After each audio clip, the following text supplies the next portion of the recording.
Então, são duas questões diferentes. Primeiro, verificar a autenticidade dessas mensagens. Segundo, investigar de que modo essas mensagens vieram a público. Não pelo exercício da imprensa, não é? Que exerceu o seu direito livre constitucional, mas como isso foi sair de um grupo ali de procuradores e juízes. Mas a situação é delicada porque, em princípio, para colocar aqui um debate, ela enfraquece realmente todo aquele processo em relação a alguns réus diante da desconsideração ao princípio da imparcialidade do juiz. E professor Gustavo, a gente pode ter irregularidades em vários aspectos. Primeiro, a ilegalidade do próprio vazamento, a forma como foram obtidas as gravações. Depois, o procedimento do então juiz conversando com os procuradores, a forma como eles tratavam o processo. E aí o encaminhamento agora, a possibilidade dele vir ser ministro do Supremo, todo o envolvimento que ele teria nesse caso, né? Do ponto de vista legal, pegando esses aspectos, como é que o senhor vê a situação?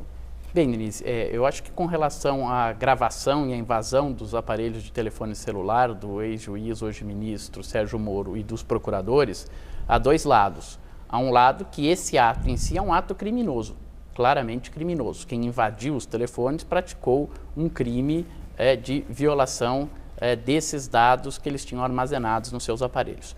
O outro lado é o que o conteúdo dessas mensagens revela.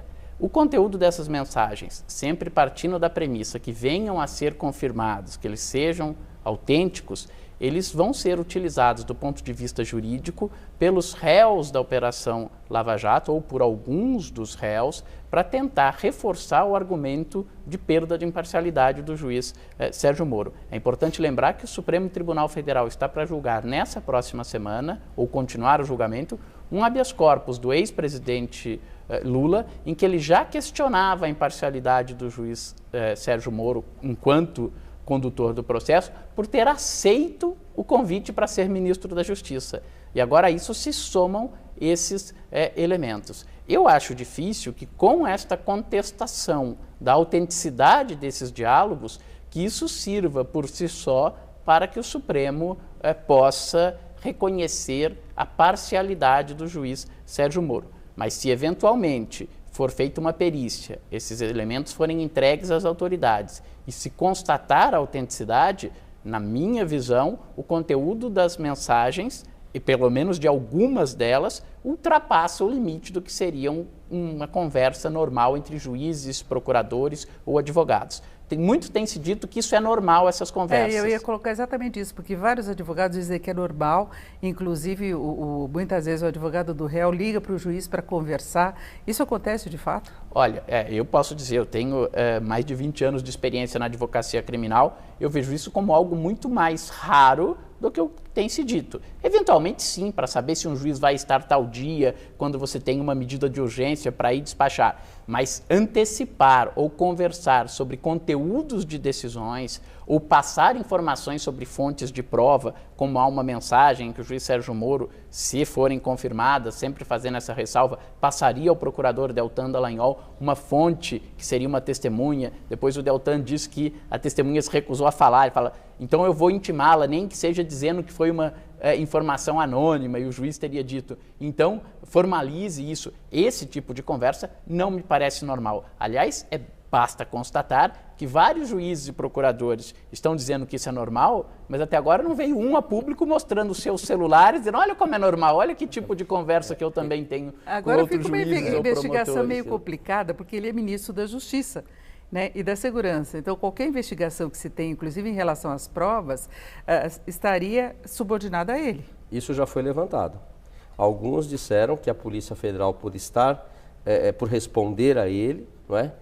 Deveria de alguma forma receber uma garantia de uma investigação livre e isenta, não é? Mas só retomando um pouco esse ponto que o professor Gustavo colocou com brilhantismo, é bom lembrarmos aqui que o contato entre juízes e advogados e promotores, especialmente da esfera penal, ele é comum no dia a dia no sentido de um despacho, de uma argumentação, mas realmente as mensagens, se considerarmos aqui a sua veracidade, ultrapassam este limite de modo claro. Além do exemplo que o professor Gustavo lembrou, eu quero aqui lembrar também a questão da Odebrecht, quando se diz escolha 30% ou denuncie 30%.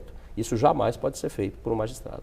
Agora se mexe com uma questão muito delicada que divide as opiniões, porque Sérgio Moro aí virou o representante do combate à corrupção no Brasil e nós vimos o alcance da corrupção que nós tivemos, as várias delações que incluíram outros políticos, o processo foi muito além, a gente não sabe sequer se originalmente a Lava Jato contava com isso. Então ele tem esse papel na sociedade, inclusive o presidente Bolsonaro ressaltou muito isso, né, que ele foi um herói nesse processo todo. E aí, de repente, ele estaria sujeito a um julgamento, né, e divide a opinião pública, e a gente viu essa mesma divisão e até uso político quando ele estava respondendo às perguntas dos senadores. Isso deve acontecer também com os deputados. Então, tem uma questão política até na avaliação agora. Sem dúvida há uma contaminação, como vem ocorrendo no Brasil nos últimos anos, há uma contaminação política de um debate que antes era jurídico e vice-versa. E isto não me parece muito saudável. Então, a lisura do procedimento penal, ela é absolutamente sagrada para o Estado de Direito e para o Estado democrático.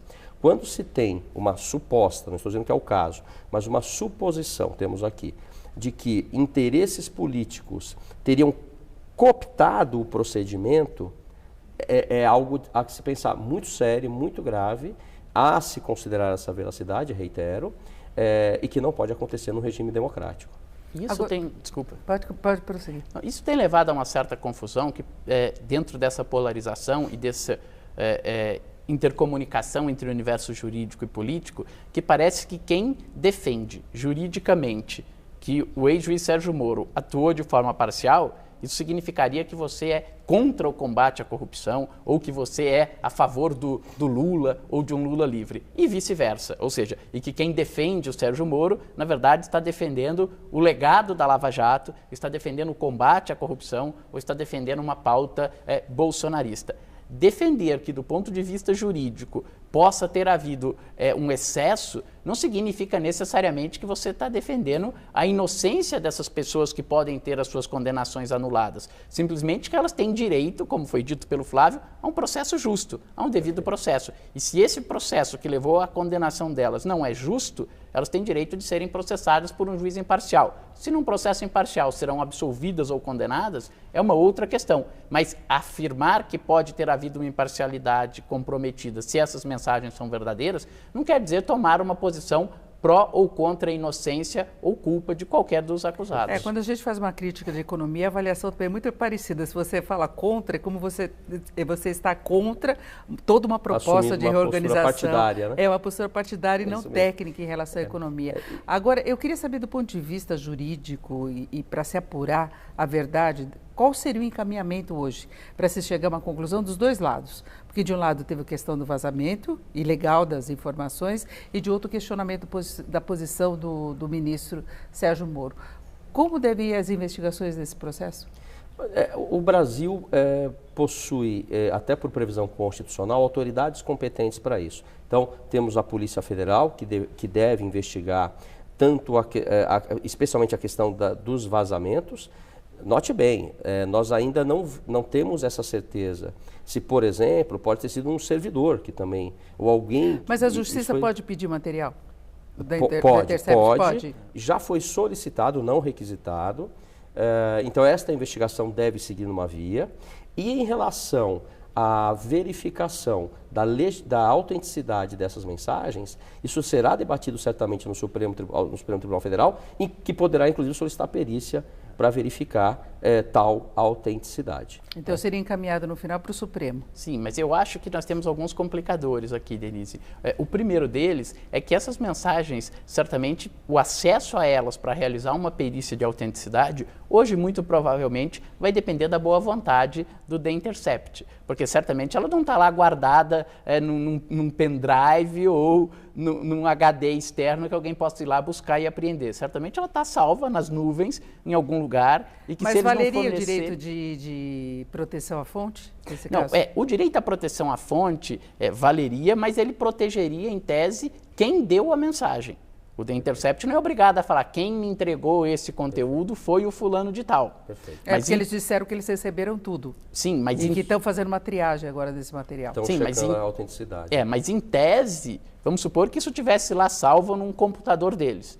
Isso poderia ser apreendido, a autenticidade dessas gravações serem verificadas, desses registros, sem que necessariamente eles possam ser obrigados a entregar quem lhes passou esse conteúdo. Mas uma coisa é qual a origem desse conteúdo, quem é a fonte. A outra coisa é, este conteúdo é autêntico, eu posso confiar que isto que foi entregue não sofreu adulterações, acréscimos, cortes, até porque essa mensagem eu devo analisá-la no seu contexto, também no que tem antes e no que tem depois. Realmente você pensar uma mensagem e analisar só aquele conteúdo pode levar a uma interpretação distorcida. Digamos que todas as partes têm implicações, as avaliações correriam em paralelo. Então, seria uma investigação em cima da forma como foram obtidas as informações, depois a forma como isso foi tratado, divulgado, se tem autenticidade mesmo, e depois o papel dos procuradores e do juiz. São 3 questões em separado. São questões em separado. Então, como dissemos aqui, uma situação é o vazamento, outra situação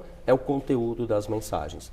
Sempre ressaltando, como novamente reiterado aqui pelo professor Gustavo, o sigilo da fonte, este é um sigilo sagrado, constitucional, aliás, além do constitucional, é garantido por normas internacionais também, às quais o Brasil aderiu. Então, isto não deve ser questionado, o direito do jornalista. É preciso separar isso para que não se misture aí esses conteúdos que são distintos. Professor Gustavo, havendo autenticidade de todas essas informações e tudo mais que ainda vem a ser divulgado, se constatando a questão da imparcialidade, né, que havia uma posição aí em busca mesmo de se conseguir a condenação, mas havendo provas para essa condenação, quais seriam as implicações do processo, por exemplo, envolvendo o ex-presidente Lula? A gente não sabe se chega a outros que também foram punidos na Lava Jato, que tem muita gente. Essa é uma questão interessante. Embora seja uma operação com várias fases, e, portanto, o Deltan Dallagnol é o procurador-chefe da Força-Tarefa da Lava Jato, e o ministro da Justiça, ex-juiz Sérgio Moro, era o juiz que julgava, não dá para eu falar que uma eventual quebra de imparcialidade contaminaria toda a operação e todas as fases da operação. Se em determinados processos, por exemplo, nesse de uma fonte, de uma testemunha, ou numa outra passagem que ele sugere uma inversão de fases, eu constatar que houve uma perda de imparcialidade, seria possível anular apenas aquele processo ou aquela situação específica. Tem sido dito que o fato do Superior Tribunal de Justiça, em alguns casos, e do Tribunal Regional Federal da 4ª Região, na grande maioria dos casos, já ter confirmado a sentença do juiz Sérgio Moro, que isso afastaria esse efeito de um vício de imparcialidade. Não me parece, porque o juiz agiu em primeiro grau e nós não saberíamos e nem saberemos como chegariam as provas se fosse um outro juiz, um juiz que estivesse agindo de maneira imparcial. Então tem muita coisa ainda para a gente ver. Bom, e nós vamos fechando por aqui a nossa conversa. Eu agradeço muito a participação dos dois, Flávio Bastos, que é professor de Direito Constitucional da Universidade Mackenzie, e Gustavo Badaró, que é professor de Direito Processual Penal da USP. Muito obrigada aos dois. Eu que agradeço. Uma boa noite.